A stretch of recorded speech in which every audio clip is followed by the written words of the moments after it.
Абай Құнанбаев қара сөздері 33-ші сөзі, 34-ші сөзі, 1895 жыл. Егерде мал керек болса, қолөнер үйренбек керек. Мал жұтайды, өнер жұтамайды. Алдау қоспай адал еңбегін сатқан қолөнерлі қазақтың әулиесі сол. Бірақ Құдай тағала қолына аз-маз өнер берген қазақтардың кеселдері болады. Әуелі бұл ісімді, ол ісімнен асырайын деп, артық ісмерлер іздеп жүріп, көріп, біраз істес болып өнер арттырайын деп, түзден өнер іздемейді. Осы қолындағы аз-мұзына мақтанып, осы да болады деп, баяғы қазақтың талапсыздығына тартып жатып алады.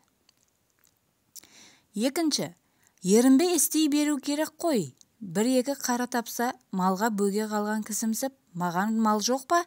Дегенде қылып еріншектік салдау салғырттыққа, кербездікке салынады.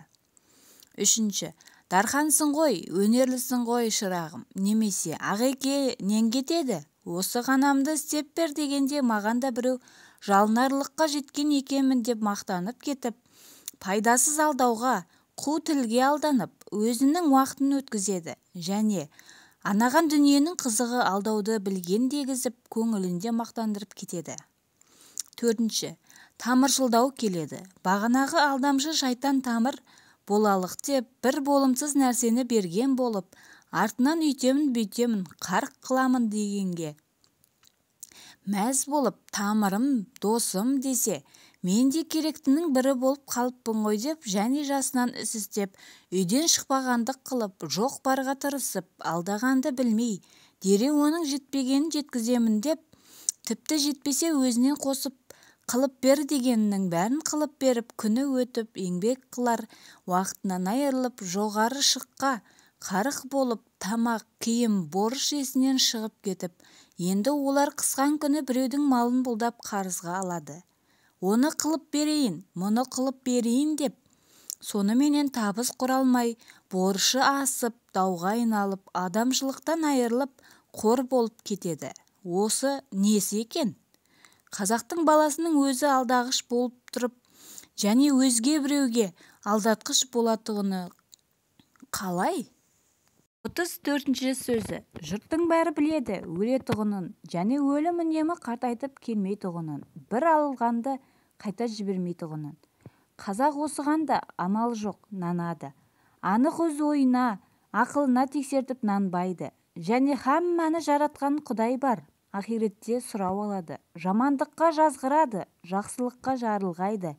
Жазғыруы да, жарылғауы да пенде ісіне ұқсамайды. Бегірек есепсіз қинауы да бар, бегірек есепсіз жетістіруі де бар деп, бәріне сендік дейді. Жоқ, онысына мен сенбеймін. Олар сендім десе де, анық сенген кісіге уайым, ойлап не керек? Осы екеуіне лайықты жақсылықты өздері де іздеп таба береді. Егерде осы екеуіне бұлдыр сеніп отырса, енді неге сендіре аламыз?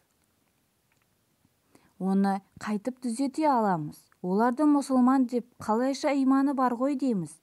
Кім-кім ақиретте де, дүниеде де қор болмаймын десе білмек керек. Еш адамның көңілінде екі қуаныш бірде болмайды, екі ынтық құмарлық бірде болмайды, екі қорқыныш, екі қайғы, олар да бірде болмайды. Мұнда екі нәрсені бірде болады деп айтуға мүмкін емес.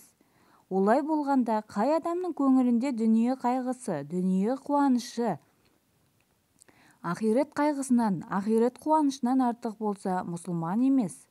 Енді ойлап қарай бер. Біздің қазақтан мұсылман екен. Егерде екі нәрсе кез болса, бірі ақиретке керекті, бірі осы дүниеде керекті. Бірін алса, бірі тимейтұғын болса, сонда біреу ақиретке керектігіні алмай, екінші бір кез келгенді алармын деп, жоқ, егер кез болмайтұғын болса, кең Құдай өзі кеңшілікпенен кешіреді дағы, мына кезі келіп тұрғанда мұны жіберіп болмас деп, дүниеге керектіні алса, енді ол кісі жанын берсе, ақиретті дүниеге сатқаным жоқ деп нануға бола ма? Адам баласының бәрі дос. Не үшін десең? Дүниеде жүргенде туысың, өсуің, тойуың, ашығуың, қайғың, қазаң, дене бітімің, шыққан жерің, бармақ жерің, бәрі бірдей.